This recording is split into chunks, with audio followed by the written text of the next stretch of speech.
Dan sekarang kita kembali ke Pengadilan Negeri Cirebon, Jawa Barat untuk mengikuti sidang peninjauan kembali dari Saka Tatal, orang yang pernah dijerat pidana bahkan sudah menjadi terpidana dan menjalani hukuman saat ini berupaya untuk memulihkan namanya dengan mengajukan PK di Pengadilan Negeri Cirebon. Dan hari ini agendanya adalah menghadirkan ahli untuk memberikan keterangan, menguatkan bahwa seorang Saka Tatal ini tidak terkait dalam kasus pembunuhan Vina dan Eki tahun 2016 silam dan memulihkan namanya untuk bisa beraktivitas seperti biasa sehari-hari dan terhilang dari stigma terpidana kasus pembunuhan, begitu kira-kira.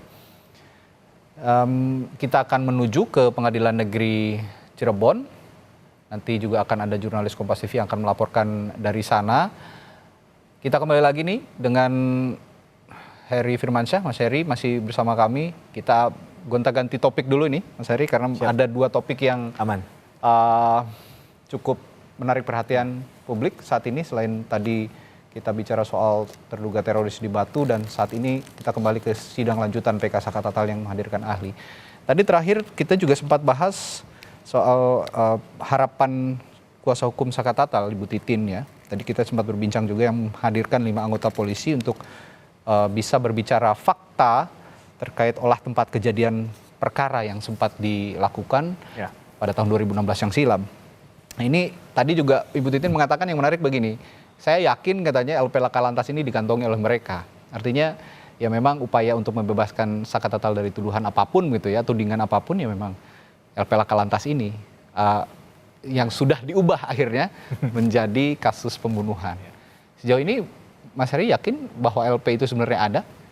Nah, itu mungkin hanya mereka dan Tuhan yang tahu ya. Tapi begini, bahwa revisi, nah ini kan yang mau kita lihat kayaknya sepertinya dugaannya adalah revisi dari kecelakaan tunggal menjadi pembunuhan di tingkat Polres yang berbeda, begitu kan? Mana yang benar? Nah, ini yang kemudian menurut saya harusnya difokuskan di sana. Apakah data yang diperoleh di Polres pertama itu berupa apa dan apa isinya, dan juga kemudian apa yang direvisi dari tindakan penyidik di level sebelumnya tadi, yang pertama tadi. Sehingga kita bisa melihat ada disparitas pandangan, sehingga ketika mengambil keputusan untuk ini ditinggalkan dan ini yang dilanjutkan, itu ada pertanggungjawabannya secara hukum. Siapa yang asal-asalan melakukan proses tadi, gitu ya. Kita tidak kemudian langsung menyatakan si A atau si B. Tapi kalau kita melihat ini sebagai asumtif, dugaan, maka kita akan membandingkan dan akan menemukan kejanggalan-kejanggalannya terlebih dahulu. Baru kita clear itu. Berarti memang ini bukan terjadi kecelakaan atau ini memang terjadi pembunuhan atau sebaliknya. Nah, tapi kalau berdebatnya hanya masalah dia mengantongi, selama itu belum pernah ditunjukkan, apakah Mas Radi juga yakin ketika nanti ditunjukkan itu masih orisinil di tahun yang sama? Karena jadi rentang waktu ini dengan segala keterbatasan akses informasi, tentunya kita hanya bisa melihat dari luar semata nih kan. Kita nggak bisa masuk terlalu dalam karena ada batas tadi.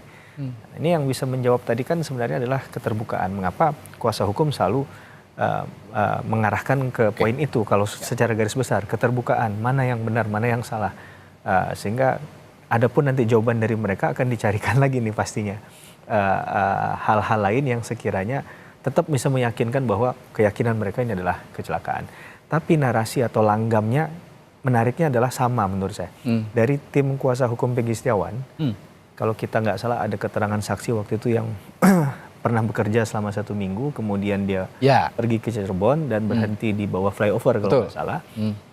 Sempat di-spill tipis-tipis lah. Dikatakan bahwa saya melihat kerumunan orang dan kalau nggak salah ada kata itu kecelakaan. Jadi narasi ini dari awal sudah dimention nih. Kalau kita bahkan notice pada lagi sidang pra-peradilan ya. Ya, kalau kita notice lagi ulang sekarang, ini baru saya temukan setelah membaca hal-hal tadi ya.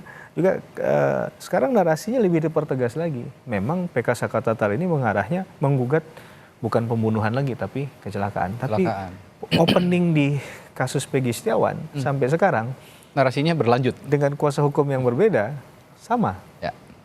Nah, ini yang menurut saya perlu jadi perhatian juga. Apakah ini kemudian, sehingga tadi, mohon maaf saya tambahkan sedikit. Ya.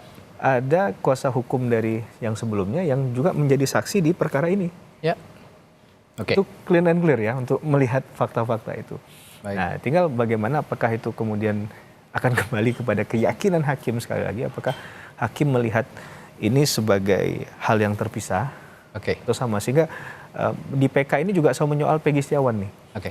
Peggy Setiawan tidak jadi tersangka lagi menurut versi mereka, sehingga DPO-nya nggak ada, berarti perbuatan pidananya nggak ada. Maka Saka Tatal yang diduga pun untuk melakukan tindak pidana menjadi harusnya bukan orang yang bertanggung jawab dalam tindak pidana ini, karena memang tidak ada perbuatan pidananya. Oke.